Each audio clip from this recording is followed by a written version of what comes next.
What started out as a routine, sleepy hearing in D.C. suddenly took a huge turn that sent a national firestorm into a frenzy when Representative Jasmine Crockett dropped a bomb so big it took Donald Trump no time to hit the defense switch from his Mar-a-Lago throne. But that wasn't the most terrifying thing Representative Jasmine Crockett brought to today's hearing that could break the internet. Wednesday morning was like a death warning to Trump. The sky was gray. Half the committee was staring at TikTok on their phones, not even knowing why this bullshit hearing was here today. Then Jasmine Crockett walked in, no fanfare, no show of force, no cheers, a stoic look, a haughty demeanor, a folder thicker than a brick, and an atmosphere that screamed, "Fasten your seatbelts, sheep." She flips it open cool as ice and hits him with a question that made the whole room snap to attention. "Mr. Chairman, is the committee aware of a shady wire transfer from Tri-West Financial, dated February 14, 2022, tied to a Panama shell company, with direct links to the Trump Organization?" Boom. Heads pop up. Phones drop. You could hear a pin drop in that stale, over-air-conditioned room. Crockett doesn't even blink. She just keeps going, laying out emails, receipts, timestamps, a paper trail so tight it could choke you. This wasn't gossip or he said, she said. This was cold, hard evidence of financial shenanigans allegedly happening long after Trump left the White House. Behind her, staffers are projecting these emails on a screen, and one line stops everyone dead. An unnamed Trump org exec saying, "Keep this clean. If Jasmine or anyone on oversight sees this, it's over." Bruh, it's like watching someone defuse a bomb with nail clippers, nerves on edge. Nobody breathing.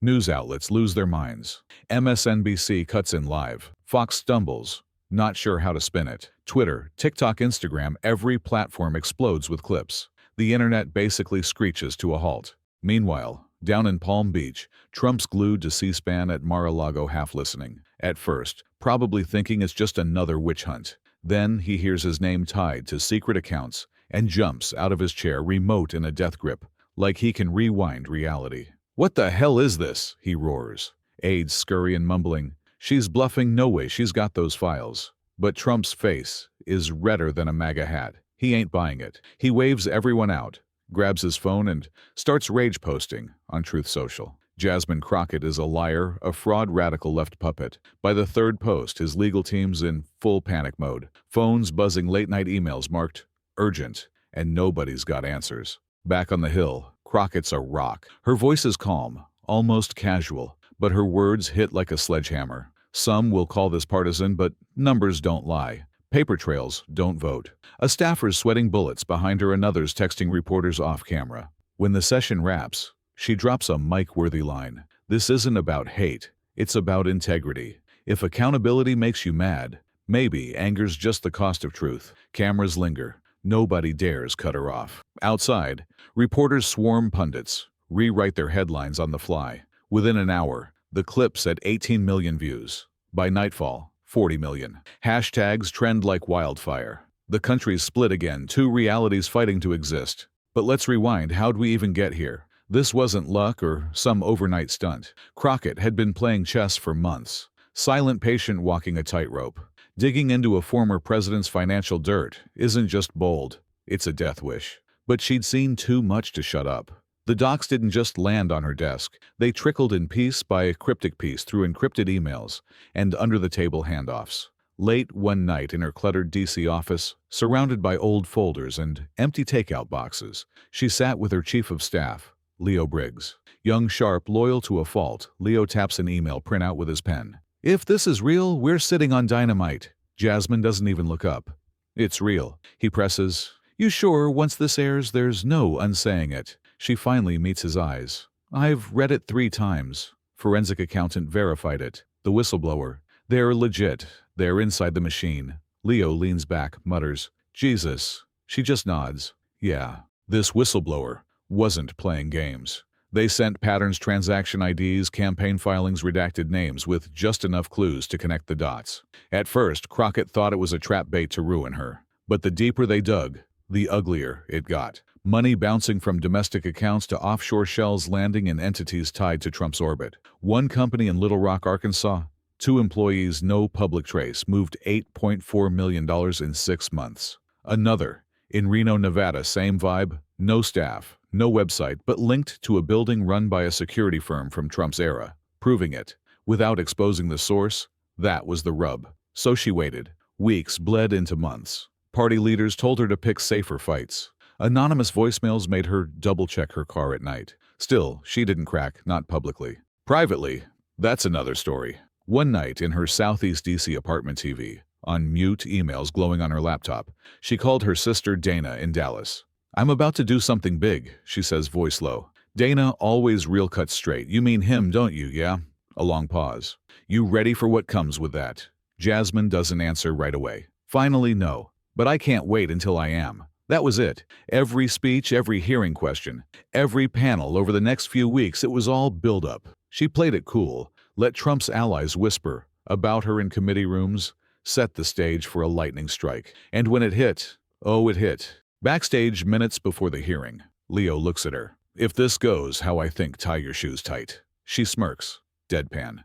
"Good thing I wore flats." He hands her the binder. "Don't hold back." She didn't. That night, while Leo sifts through press hits and cable news talking heads, struggle to keep up, Jasmine stares out the office window at protesters, some cheering, some jeering. She doesn't flinch, but she knows the fuse is lit. No turning back. Meanwhile, at Mar-a-Lago, Trump's unraveling. The footage of Crockett naming offshore accounts loops on his flat screen like a personal nightmare. Every few minutes it's back to that email with his org's name barely redacted. His phone's blowing up, not with hype, but with questions. "What's Tri-West? Who's El Ferris?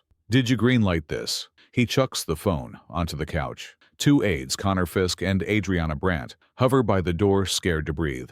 "This is amateur hour," Trump snarls. She's pulling this on live TV like, "I won't clap back." Connor stammers, "Sir, we've got messaging ready." Denials, redirection. Trump cuts him off. "I don't want messaging, I want action, Sue.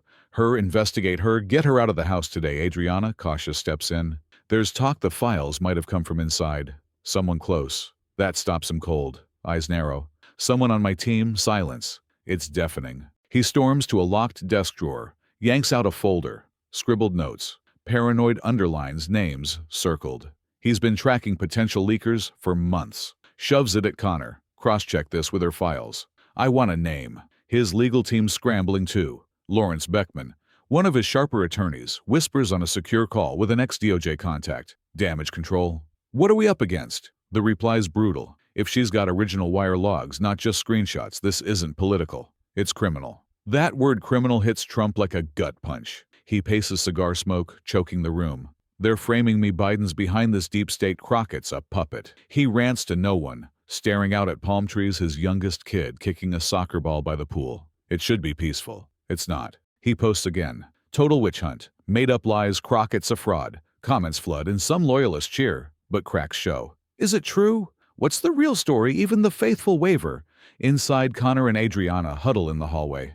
"You think it's real?" she whispers. He shakes his head. "I don't know." But he's scared. That's real. In another room, a younger aide, Jalen Morey, sits frozen at his laptop. He's 29 low on the totem pole, but close enough to sensitive info schedules, internal memos. He's seen the docs Crockett aired weeks ago. Not through her, through someone who trusted him. Now it's public. His hands shake as he opens an encrypted email. Subject: "You saw it, didn't you?" He doesn't reply. Not yet. See, Jalen didn't plan to be the leak. Nobody thinks it's some grand revenge plot. It started with a bad gut feeling festering every time he saw a weird payment request or flagged doc. Then a USB from a departing aide. No note, just a look. "You didn't get this from me." It sat in his drawer for a week under press kits. When he opened it, titled Sundial, it was game over.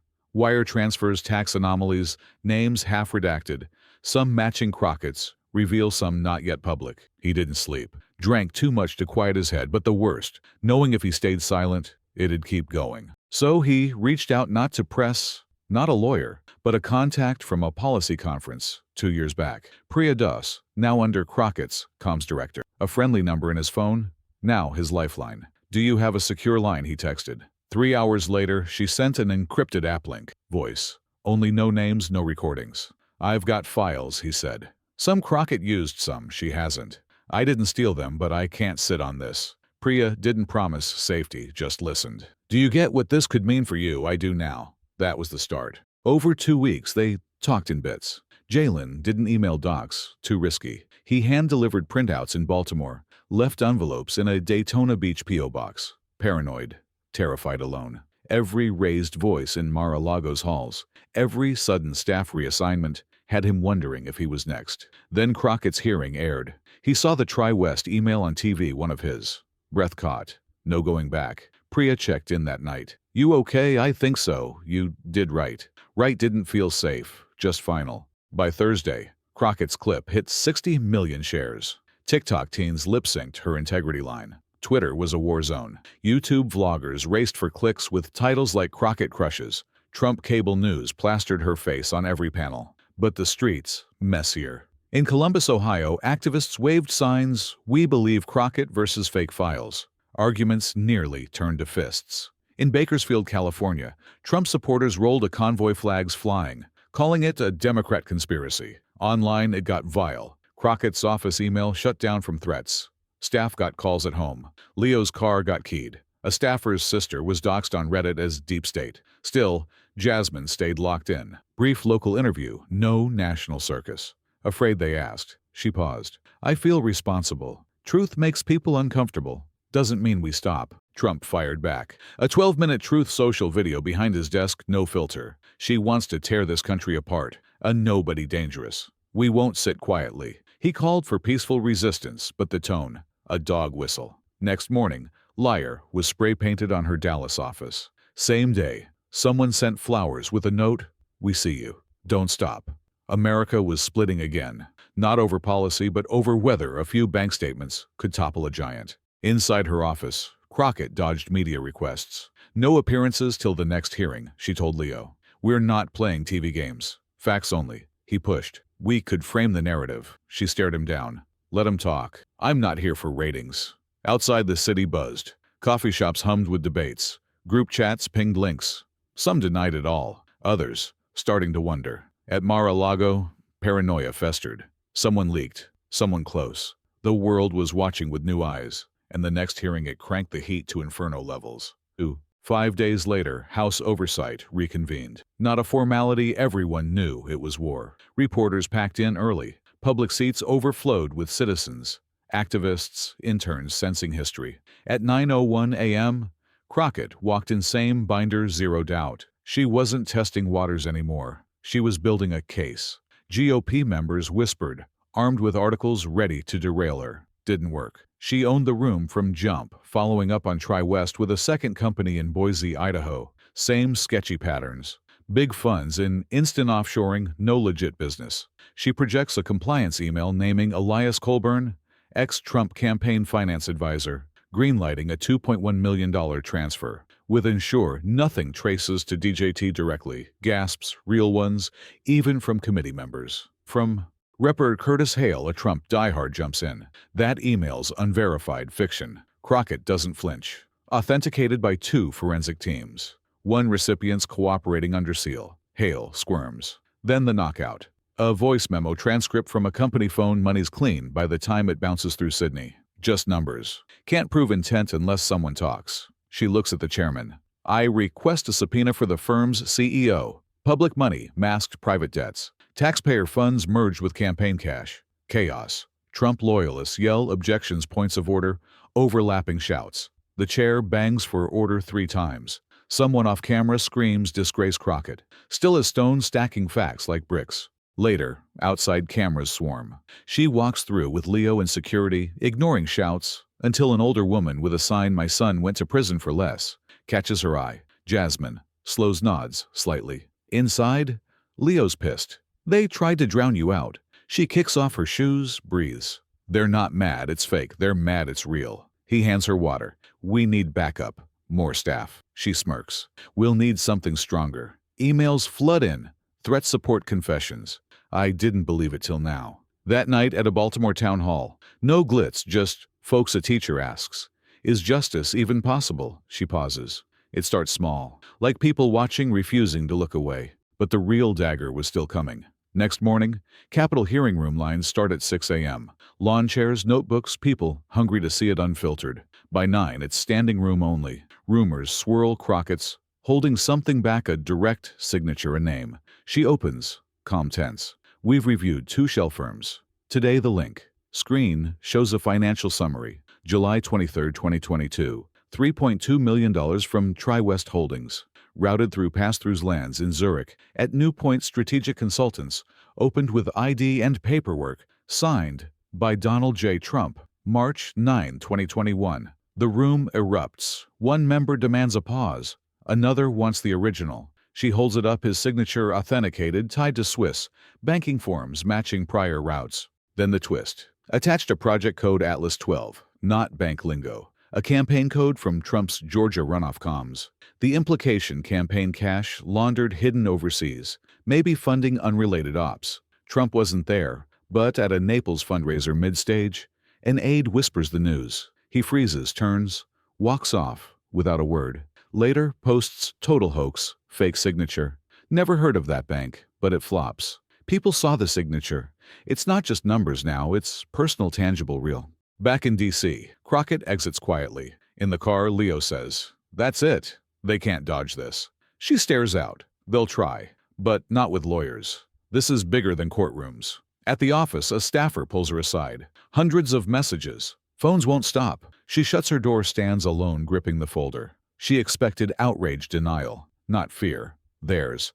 But the aftermath, it got uglier fast. Threats hit by sundown. Her personal emails flooded. Family named high school, mentioned photos of her house from the street. "Wanna expose people? Let's see how you like it." Leo shuts the laptop before she sees. "Security's on it. You're not going home." Capitol Police assign agents 2 at the office, one plainclothes tailing her. Her mom calls, voice shaky.